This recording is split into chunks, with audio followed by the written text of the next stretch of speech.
Welcome in, everyone, to Cash That Ticket podcast here on the Straight Outta Vegas AM feed. April 28th, Tuesday, 2026, here to get into some more NBA playoff action happening on the Tuesday card. Of course, I am your host, Munaf Manji. You can find me on Twitter at SportsNerd824. Excited to get into the NBA. We'll go, of course, so we'll run down the MLB card as well, see if we like anything there. But freshly coming off of a 2-0 best bet podcast here between myself and Uncle Dave. Uh, Thunder team total fairly got there easily. I'll say that. They scored 131 points last night, had 75 at the half. Didn't have to sweat that one too much in that game. And then Uncle Dave gave out the pitcher prop, the starting pitcher for the Twins last night, 4.5 over on his strikeouts. He gets us the dub by the hook. He finished with 5 strikeouts there. So we'll take it every single day of the week when we can go 2-0 on our best bets, of course. And we'll look to roll that out for the remainder of this week and end the month on a winning note here in April. So I'm excited to dive into it. And of course, joining me as always to help me break everything down happening in the sporting world is Uncle Diamond Dave Essler. Uncle Dave, how's it going, sir? Going great. 2-0 best bets, 3-0 for clients. I will say that my Connor Prielipp prop, I was following the game as I would follow anything I had money on. He had 3 in the first 3 innings, and I'm thinking, okay. And his pitch count was down because he hasn't usually gone more than 5 innings, so I wasn't planning on on him going 6. And then he started walking people. The pitch count went up, and sure enough, I'm looking in the 5th inning. I'm thinking he needs 2, right? Um, and he walked a couple guys, and I thought they were going to yank him right there. I went, no, no, no, no, no. And what happens? He strikes out the last 2 batters of the inning to get to 5. I mean, it's funny that when you're winning, as we are and I am for my clients, you get those. That's part of a streak. You get the right side of those, and when you're losing, you would not get those. If I have been losing and looking for a jump start, I can assure you that he yanked him with 4 strikeouts. Uh, you know, and so yeah, I mean, life is good right now. Yeah, like I said, we live by the hook and die by the hook. Especially when it comes to sports. But I think it was a pick last week I had with Cade, 45 plus PRA, Yeah, I think it was, and we landed on 44. So that's just sometimes how it goes there. But at least on our pod for Monday, uh, keeping it positive, we did go 2-0 on the best bets there. So love it. Hopefully we can continue, like I mentioned, that for the Tuesday card here tonight. All right, 3 games on the NBA schedule for the NBA playoffs. And let's just dive right into it here, Uncle Dave. We'll start here with a 7:10 Eastern start time. We've got the Philadelphia 76ers. They are in Boston to take on the Celtics. Celtics right now hold a 3 games to 1 lead and looking to close it out and send the Sixers packing. Right now, the lines for this game, we have the Boston Celtics are 11.5 point home favorite with a total of 213.5. And we did see the return of one Joel Embiid for the Philadelphia 76ers in game 3, but again, didn't really matter. The Boston Celtics, especially in that second half there, just absolutely ran away with the game, had a phenomenal night shooting from beyond the arc in that game. It was a 120, no, sorry, 128-96 victory in game 4 in Philadelphia, led by one Peyton Pritchard in that game, Uncle Dave. And as I mentioned, the Boston Celtics from beyond the arc in that game were 24 of 53, 45% from beyond the arc. But here they are looking to close it out on their home floor. What are your thoughts on your Celtics against the Sixers tonight? yeah. I mean, I go right to the market. They were laying 12.5 in game 1, right? And that was a no-brainer. Celtics won by 32. So then they go laying 13.5, which you'd expect. Okay, we're going to bump it up a little bit. They lose outright. Okay, was that the anomaly? Then they go, and they're still minus 8.5 in Philadelphia. They don't cover the closing line. I know a lot of people bet that early one. They were 7, I think 7.5. And then they just destroy Philadelphia with Embiid back. And I think having Embiid back might have been a little bit of a negative, right? I mean, the 76ers were in a little bit of an offensive flow without him. They kind kind of have one game plan, if you will. Now, obviously, when he comes back, they have a different one, and it didn't work, right? They only scored 96 points, and the only time that they've scored more than 100 points was that 111-97 game in Game 2, which was, maybe Boston just kind of showed up and yeah, whatever. But I don't think the 76ers are going to score a lot of points tonight. I mean, Boston's calling card is defense, right? 96, 100, 111. I mean, you got to go a long ways back to find Boston giving up, much more than 100, 102 points. And you look at the total in that game, and it's kind of reflective of that, right? I mean, Philadelphia's team total is right around 100, and I'm here to tell you that they don't get to 100. I know doesn't seem like a lot of points, but and then I look at Philadelphia, right? They're down 3-1. They're not going to win. They're not going to beat Boston three straight. They know that. Coach speak all you want. And Boston, well, they're not a super young team. They want the rest. They don't want to go back to Philadelphia, take a chance, maybe lose, come back, play a game 7. So I think it's hardcore balls out for the Celtics tonight. Now I don't know, 11.5 still a fair amount of points, but I would look strongly at if I was going to do anything, and maybe the Celtics in the first half, maybe the Philadelphia team total in the first half under. But I think it's all Boston's defense tonight. I mean, they have to regress from the shooting the other night. You mentioned it, and is that sustainable? Probably not. I mean, it could be, but probably not. So I would have to say that this is one that kind of goes according to Hooler, right? The total's pretty low, 213.5, but I'm not sure they get to that because I just don't think Philadelphia's going to contribute a whole lot. So I'll take the 76ers team total under, and probably Boston in the first half, as well as maybe the 76ers team total under for the first half. But, I'd like to try to outthink the room here. And normally I might like the over just because, well, it's down to 213.5. But I just can't go there thinking that Boston will really put the clamp on the 76ers defensively. Yeah, one thing we know for sure about the Celtics is that they're going to shower. They are going to fire the 3-point shot, right? That's just kind of been their MO on the offensive side. And I was just quickly writing down the number of attempts through the first 4 games here for the Celtics from beyond the arc. So 44, 47, 50, and 53. And no matter if they're making them or not, they're going to fire away. I think what you mentioned that, from the great shooting night they had in Game 3, I still think it can be contagious and they can carry that into Game 4, right? I've said that, or sorry, into Game 5, that role players just play better at home. And I think this could be one of those opportunities where maybe it isn't a Peyton Pritchard here tonight. Maybe it is a Derek White here tonight, or maybe it's a Sam Hauser tonight that's knocking those 3-point shots down. I know what I'm going to get from Tatum. I know what I'm going to get from Jaylen Brown in a game in and game out basis. And the one thing that, you look at the Sixers team is what you mentioned now, right? Is that defensively, even with Embiid back, I think they take a step back because we know Embiid can't move to save his life. And that, I mean, if you watch the games, they're going to slow the pace down. I don't think that works in the favor of all these young guys that the Sixers do have, that if they want to get out on a fast break, that Embiid, it's going to be 5-on-4, right? Embiid can't really move up and down the floor.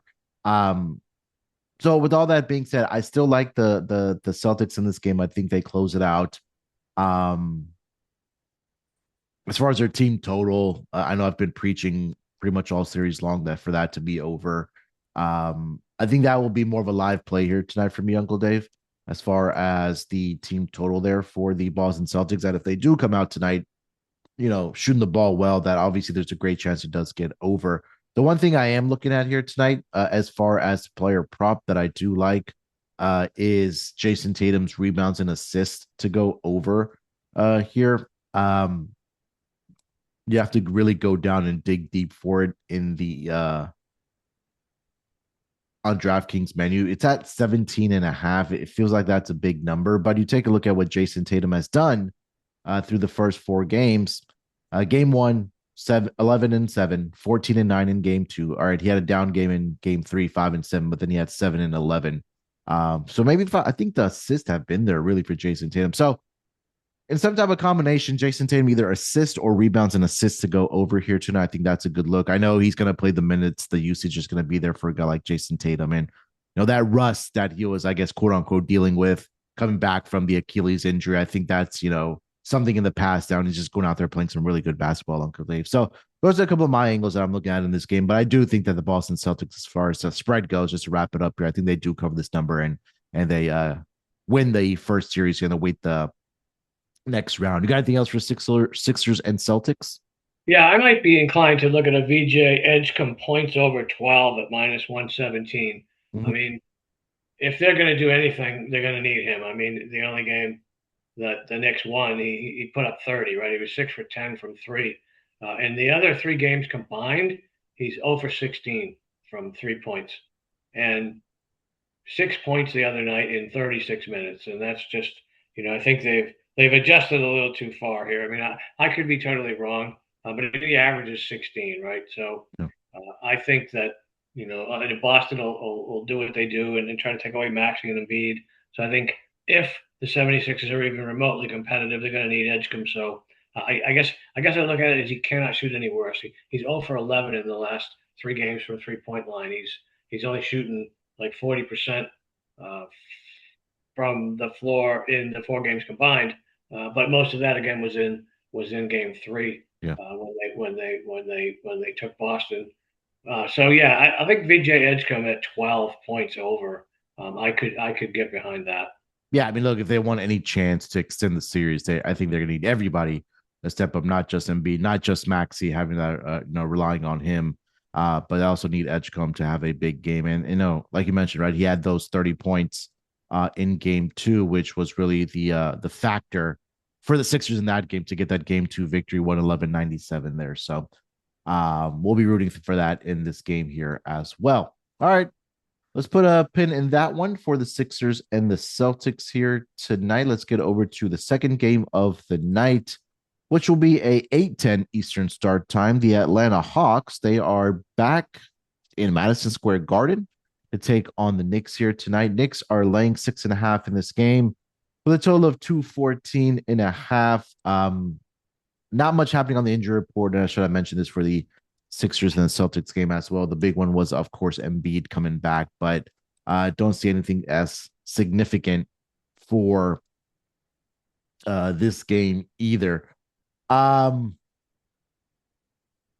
I mentioned, 2 games apiece here. I think this could be one of the other series, Uncle Dave, that could go 7 games here because they've been fairly evenly matched, I guess we can say. Right now, as I mentioned, the Knicks are a 6.5-point favorite, total of 214.5. What are your thoughts on the Hawks and the Knicks here tonight?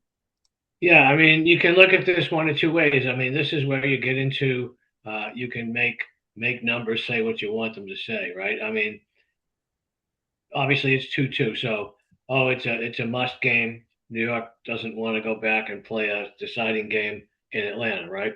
Well, of course, but maybe it's a must game for Atlanta. They're probably not going to win in New York twice. So I'm looking at that. I mean, game one, 113, 102. The Knicks were minus 6.5, and the game kind of went according to plan. Game two in New York, Atlanta won, so they know they can win in New York. Game three, 1 point. Game four, New York's defense showed up, and I guess I'm still looking at totals. I mean, we know the Knicks play defense, so they're going to want to slow the game down. Atlanta's going to want to run. But that total is 214.5. It keeps coming down. That first game was 218.5. Barely stayed under. Second game was 218. Stayed under again. 215.5. Barely creeps over. Last game 215. It just looks to me like regression might be due. So I think what I like in this game the best is really the Knicks team total. I mean, we know Atlanta doesn't play a lot of defense. They're not great. We know they're going to want to run the ball. Whether they can or whether they can't, that's another story. But I think the best bet here is the Knicks team total. I mean, I'm not laying 6.5. I mean, New York is one of those teams that they just don't typically. I mean, it's feast or famine with them, right?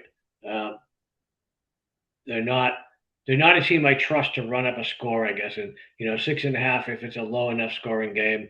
I'm gonna pass the side. If you made me, I would take Atlanta with the 6.5. I mean, you mentioned it. The teams are, been pretty evenly matched, and Atlanta's not going to go quietly. So I do like the 6.5 with Atlanta a little bit, but I actually like the Knicks team total over a buck 10. I think is where it sits right now. I mean, they've they've not been doing that. I mean they got 114 last time, 109, 107, 113. So they've been kind of right there, right? I just think that the market has kind of regressed just enough that I think the best bet in this game is the Knicks team total. Yeah, I struggle with the series as far as coming to a side or a total. And that's okay, right? I mean, you're not going to be able to figure out every single series that's happening in the playoffs. I don't want to say they're two evenly matched teams, but I think the Hawks obviously have been very competitive where they've been able to keep it, 2 games apiece here. And I think that game 2 victory for them in New York was a little bit telling as well. And then going back into their home court in Atlanta, winning game 3 as well. Obviously, and my question to you here, Uncle Dave, as we kind of talk through the process here of handicapping, obviously, game 5, when it's a series tied at 2 games apiece, do you think that the defense is more of a priority, I guess I would say, because having that 3-2 edge obviously significantly favors you to win the series, right? Because then you just need one out of the next 2 games. Versus if you're the losing team, that you need to win a home game and then you have to go on the road. If Right. you're Atlanta in that case, right? So my question would be then, all right, based on what we've seen, our defense, you mentioned that Atlanta doesn't play a whole heck of a lot. That do we maybe see a slower pace? Maybe we see a more intensity on the defensive side. Maybe we don't see those ticky tack fouls called. And a lot of that, of course, matters on, the referees that are out there because each ref calls the game different. But I think from what I'm trying to process here is that, all right, game 5, 2 games apiece, I would think it would be a lower scoring game when I was looking at taking the under 214.5. Does that factor in here any as far as from X's and O's or maybe zooming out perspective? Yeah, 100%. I mean, that's why I can't get really behind the game over. I think for the Knicks, it's definitely going to be a factor. So you just kind of really made my case for the Hawks team total under or the Knicks team total over. Yeah, So yes, and I mentioned it. New York's not going to want to run up and down the floor with the Hawks. right. So they're going to want to play defense. And yes, I 100% agree with that logic. And it really just kind of supports what we've already been talking about. And also, it feels like for the Hawks, it's 2 main guys, right? It's CJ McCollum who was leading them in game 1 and game 2. Jalen Johnson stepped up for them in game 3. But then again, their highest scoring player for the Hawks side of things, at least, was again CJ McCollum, but he only had 17 points in that game. So at least from options or guys that can create their own shots, it's really Jalen Johnson and CJ McCollum, um, that have been able to do that in this series. Outside those 2 guys, Nikhil Alexander Walker, another guy that is a spot up 3-point shooter. Dyson Daniels doesn't really give you much on the offensive side. Same thing with with a Konkwu. So maybe it'd be a little counterintuitive, but I feel like that going back to CJ McCollum points would be something here tonight. It's at 20.5. 20.5 is a number at -114 right now, currently over on DraftKings. I think that at least, if they're going to have a chance in this game or at least covering the number, I think CJ has to have another big game or at least score 21 or more points here for the Atlanta Hawks. And he's done that in games, 3 out of the 4 games thus far before he did have a, I guess, not so great game 4 for the Atlanta Hawks side of things. Anything else for Knicks and Hawks? Yeah, I'm looking perhaps at, and this one is definitely going to come out of left field, but Jonathan Kuminga to score 12 or more points, and a couple of things. I mean, they played each other. He's played the next 5 times. Some of it was Golden State, but uh, 4 of those 5 times he scored 12 or more. One time he scored 24. Now he only had 10 points the other night in 25 minutes, but he was quote unquote only -7 and plus minus, whereas most of the rest of the team was minus double digits or a lot more. So I think that if uh, Atlanta is going to do anything. It's you mentioned CJ McCollum, and I don't disagree with you, but he can't do it by himself. Yeah. So I think you may see a few more minutes, which obviously is important. He's played as many as 35 in this series. And in the last game, he took 6 3-point shots over six, right?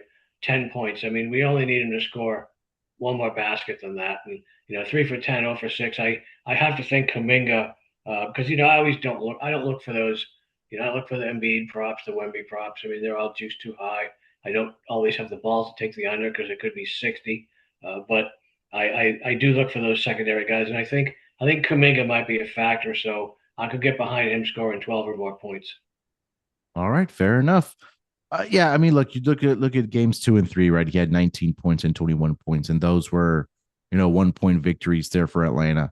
And I think that if we come back tomorrow, Uncle Dave, and we looked at that Atlanta Hawks won, I think it was more than likely because Kuminga had a good night or even a great night scoring the basketball for this Hawks team. Because as I mentioned, it's really two options for the Atlanta Hawks as far as the starting five goes, as far as guys that can create their own shots. I'm not saying Kuminga is a guy that can get out and run. I'm not sure about creating his own shot, but we know he can put the ball in the basket as he did in games 2 and games 3 there. So they're going to need him off of the bench, and he has been playing minutes for them as well, coming off of the bench there thus far in this series. And you take a look to wrap it up here, Kuminga averaging close to 29 minutes per game for the Hawks in the first 4 games of the series against the Knicks.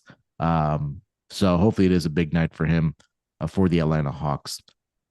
All right, let's get to the final game of the night. We'll head to the Western Conference here, Uncle Dave, the only Western Conference matchup here tonight. That's going to be the Portland Trail Blazers. They're in San Antonio to take on the Spurs. This will be a 9:40 Eastern start time.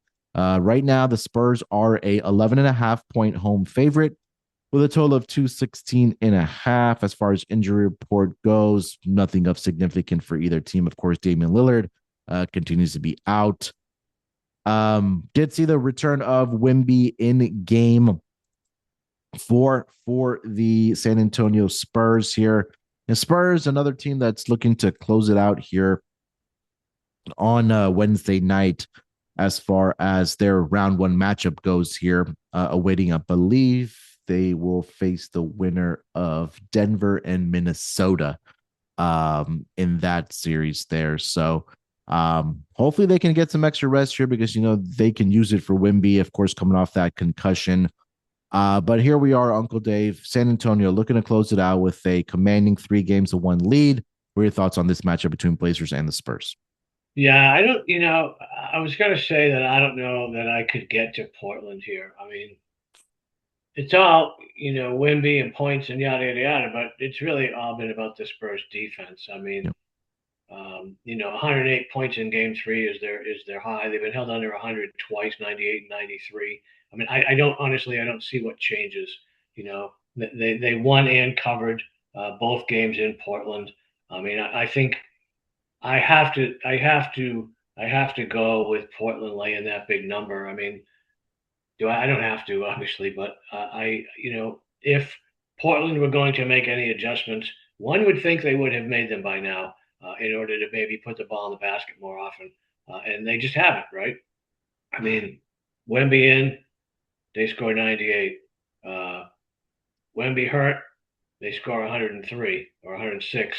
Mm-hmm. Um, you know, Wemby out, they get 108. Wemby back in, they get 93. So, this is another one of those. Let's not outthink the room. Um, I want to take the Portland team total under 101, I believe it is. It's actually crept up a little bit. I think it was 100. Now it's 101 and a half. So, maybe I don't know. I don't know why. I don't know where that's coming from, right? The and again, uh, the Spurs don't want to go back and play in Portland. I mean, that's not a short drive around the corner.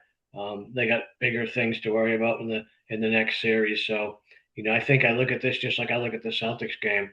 I think the Spurs just completely blow them out in the first half and get it over with. And the only way Portland gets over 101 points is if it's so much of a rout, which is entirely possible, that they don't play any defense in the fourth quarter, right? Again, it's tempting to want to take the total. I mean, the total's been it's been stayed under 3 of the 4 games. Yeah. The highest, and it's 216.5, same total as it was in Portland when it obviously stayed under.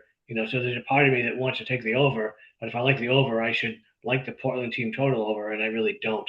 Uh, so I'm inclined to think that this could well be one of those 120 to 87 games, if you will. So I would look seriously at the Portland team total under. I mean, again, I go back to they've had numerous chances with or without Wemby to make some adjustments, but they just don't have the offense to do it. So I don't know what's going to change here. I'll take the Blazers team total under. Yeah, it's either Blazers team total under or Spurs. I mean, it's 114 and a half. I thought that's the part. I don't say that makes Yeah, me nervous. that's a big number. Yeah, they're fully capable of doing it, but they've only gone above this number once, which was in game 3, and that was without Wemby, and Stephon Castle scored 33 in that game. So I think I'm in your camp liking the under in this game where it could finish 113-98, something like that. Something to maybe similar to what we saw in game 1, right? 111-98. And you mentioned, I think the great point that you brought up, Uncle Dave, is that when Wemby played the full game in game 1, Blazers only scored 98, and then in game 4 in Portland on their home floor, they only scored 93 points there. So I think if they maybe get off to a hot start, maybe look at the live under as far as Blazers team total over. I don't think that'll be the case here tonight.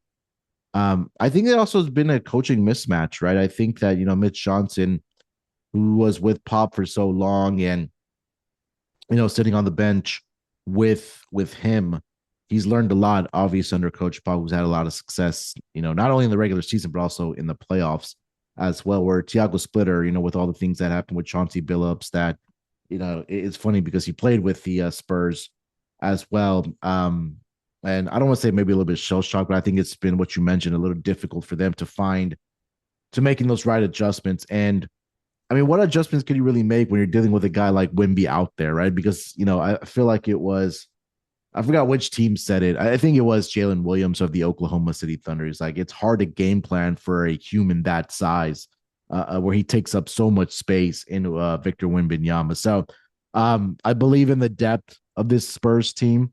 I believe in Wemby. I think that this will be a blowout here for the San Antonio Spurs. Maybe not early, but I think the second half they can pull away here, do the San Antonio Spurs. So this would be the game I would definitely 100% will lay it with.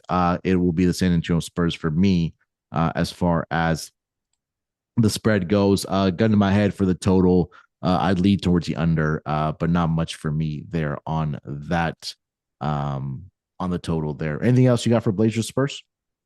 Yeah, I mean, if I'm looking at another off the wall thing, I might look at Scoot Henderson points. I mean, I had it up here just a second ago. I think you can get Scoot Henderson. Where did it go? You can get over 14 minus 126. You can get over 12. It's minus 218. So that's a little bit hefty, but he's averaging 12. You look at what he's done in this series. Nothing the other night, right? He's Yeah. averaging 14. He's averaging 14 points a game. But you look at the other night. I mean, he's had 21, 31, and 18, right? The other night, what was he over 7 from the floor? And again, if Portland's going to do anything, Drew Holiday's not going to win the game by himself. I think Henderson comes back. I get leery of these young guys. Now he's playing his like 90th game or whatever, where that's just something those guys are not used to coming out of college. Takes him a couple of years, but again, if Portland's going to do anything, I think Scoot Henderson's going to have to help out. So I could get behind taking him over 14 points at minus 126. Yeah, a bit of adjustment. I've been on the Drew Holiday train of his PRA to go over. Now it's a little bit of adjustment of 29 plus at minus 108. He finished the game with 30 PRA in game 4 there. So I think it was back in game 2 I took it, Uncle Dave, where he had, I think it was 26 and a half and then 27 and a half. They made the adjustment there. But I know Drew's going to be out there playing if it doesn't turn into a huge blowout, that he's going to get the minutes. And of course, also Denny Avdia. That again, if somehow Portland was able to win this game outright, it was because Denny Avdia had a huge game for the Blazers. He finished game 4 with 26 points. Game 1, he had 30. Between that, he had combined for 33 points between games 2 and game 3 there for the Portland Trailblazers. But I mean, they do have some nice pieces to the Portland Trailblazers to build for the future there. But I just think that the buck stops here tonight for this Blazers team. All right, so that's going to be it for the NBA here tonight. 3 games on the schedule, so hopefully they are fun to watch. But more importantly, we were able to find some angles here as far as bettable action and for you guys to put some money in your pockets. Let's shift our focus over to the MLB side of things here, Uncle Dave. We do have some new series starting. We had some yesterday as well. But anything that's caught your eye thus far as we record here for the MLB card? I was just looking at the standings. I mean, the Braves and the Dodgers both had more wins than the Mets and the Phillies combined. So could have made some money on that one. I mean, I don't know. I like to look at overs in Cincinnati, but Chase Burns is very good. And Sagano's, he has an upside. But what really surprises me is how good the Rockies bullpen has been away from Colorado, which makes sense, right? Tiny ballpark, thin air. I kind of like the under there. Luzardo, the Phillies minus 170. I don't think so. I could be dead wrong, but I don't think so.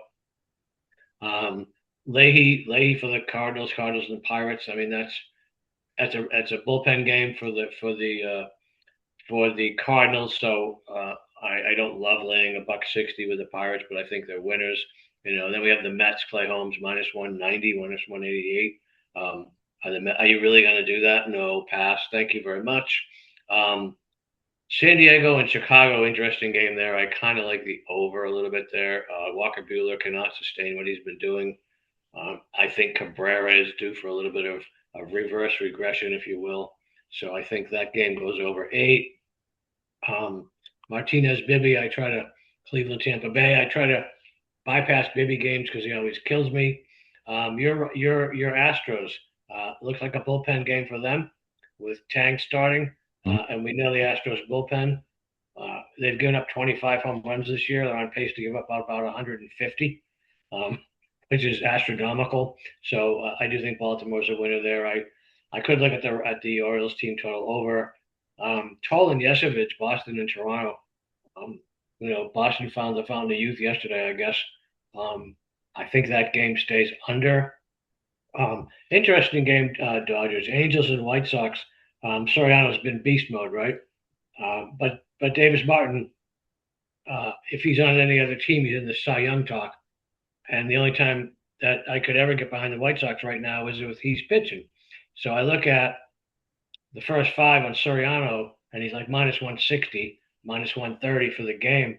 Then I looked at the first 5 run line, minus a half. Like he's not going to give up more than 1. But, that's almost plus money. But, with Martin pitching, I don't know that the Angels are going to get more than 2 to cover that. So I would look at a first 5 under there. Seattle, Minnesota, Ryan and Gilbert. Twins game made us a small fortune last night. So I am saying I like Gilbert in the first 5 there. The Yankees, Texas. I did like Texas on the run line. They fell 1 short. They fell behind 4-0. Didn't give up any more. DeGrom and Sleepler. I like the under there as well. I could it'd be expensive, but I could perhaps get behind Texas and DeGrom as a first 5 bet. Savali and Bubik in Sacramento. We know that's a hitter's park, but that total is 9.5. Needing 10 to lose that bet, I would like the under there. Braves and Tigers. The money's kind of going. The sharp money's kind of going on the Tigers, and I don't necessarily disagree with that. Martin Perez. He is hit or miss always. I mean, he can give up 1 hit through 6 and strike out 8, or he can give up 6 runs through 1 and strike out nobody. Tigers are not great against left-handed pitching. Total's 8.5, creeping up to 9. I guess I'd probably have to pass that game. If I was going to do anything, I'd look at a team total. in the Braves bullpen. I could probably get behind the Tigers team total, and that would be what I would do if I had to bet every game on the board. Well, some breaking news here. You mentioned the Phillies and the Mets, how bad they've been doing. The Phillies fire their manager, Rob Thompson, after their atrocious start to the season. So, two managers within about what 30 games of Yeah, the well, regular he season. outlasted Alex Cora, so good for him. Yeah. So I think that was, forthcoming, maybe even for Carlos Mendoza of the Mets, maybe coming sooner rather than later. Just in one note, when we talk a lot about Ohtani pitching here tonight, that the Dodgers came out and said that he will be only pitching tonight. He won't be hitting in the lineup here.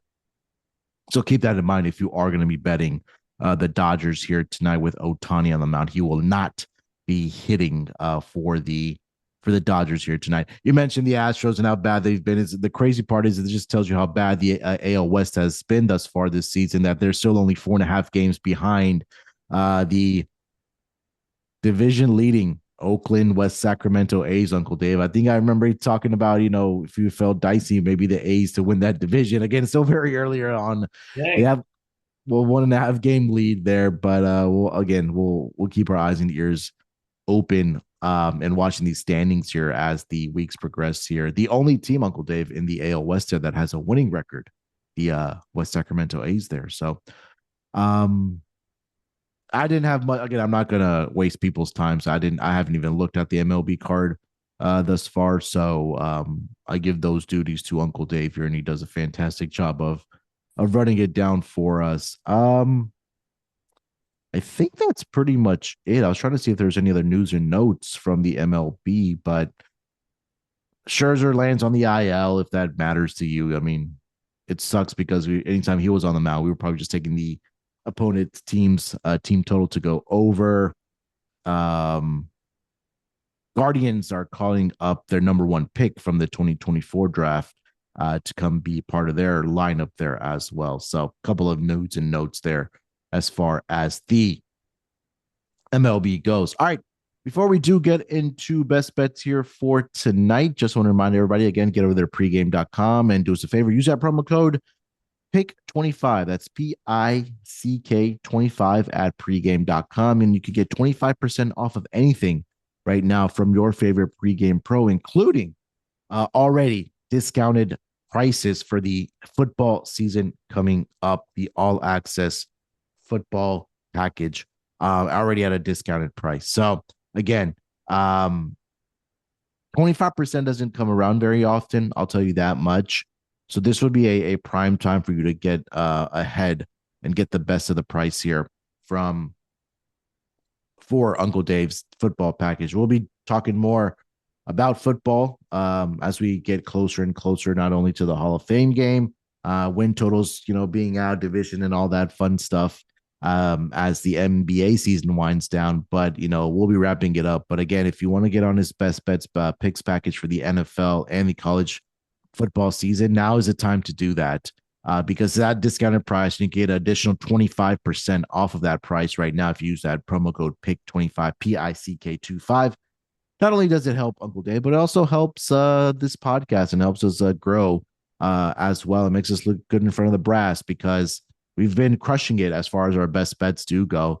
And we want to continue giving that to you guys as well when it comes to, our best bets and just our general handicaps of each games there. So do us a favor, get over there, pregame.com, get on a season-long best bet package, whether you want to do it for the NFL season, college basketball season, college football season, or rest of the NBA, whatever your heart desires.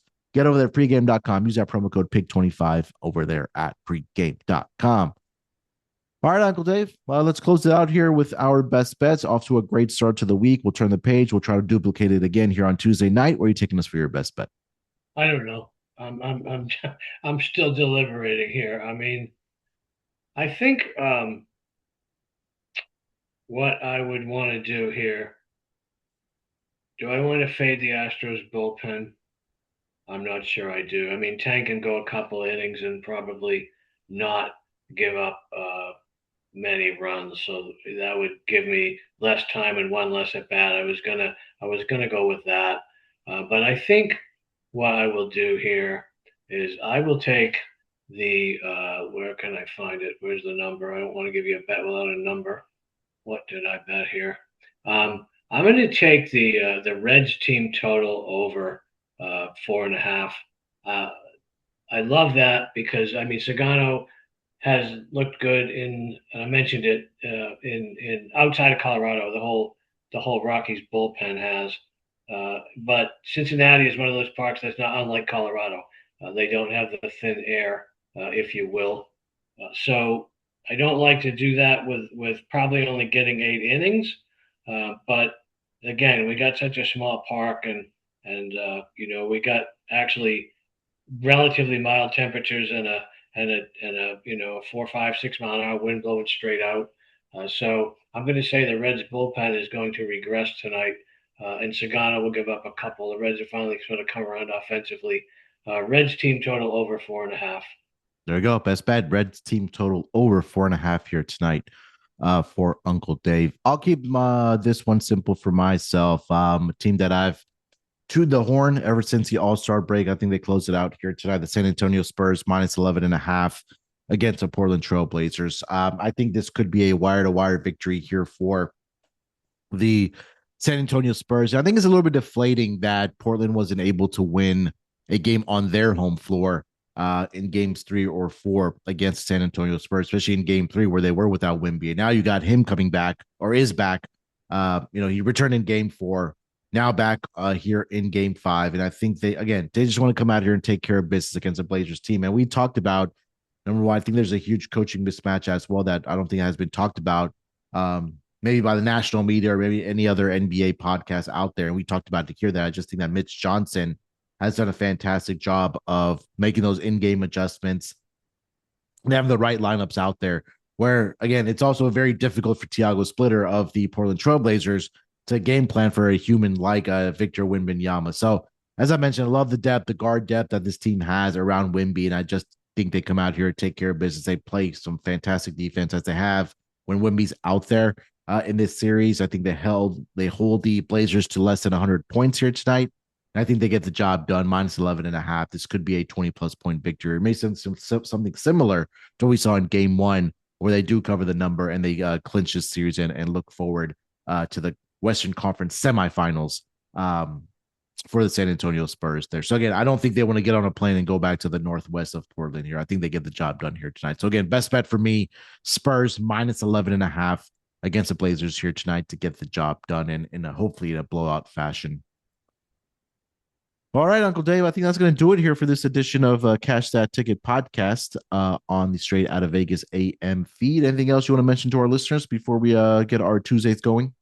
No, I just want to thank them. I mean, the listenership keeps on growing, and I don't do this to sell, but I'm thankful for those that have come on board as perhaps as a result of it.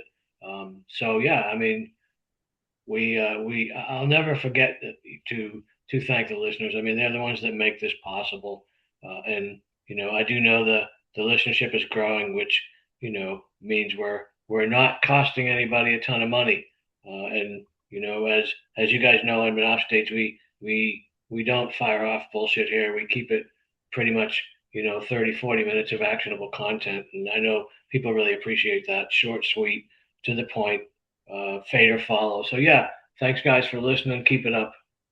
Yeah, tell a friend to tell a friend to tell a friend and listen to us here on this podcast here. So hopefully, it grows for us as we continue to do this for you guys. Also do love seeing all the reviews and the comments. So if you haven't left us one already, whether it's on Spotify, whether it's Apple, do us a favor, leave us a rating and review as well. All right, we'll be back tomorrow to talk more sports. So we'll talk more NBA. We'll talk more baseball. So look out for us then. Hopefully we did find some winners here tonight, and hopefully we're back again tomorrow with another 2-0 Best Bet podcast. But till then, good luck with your bets here tonight and enjoy the games.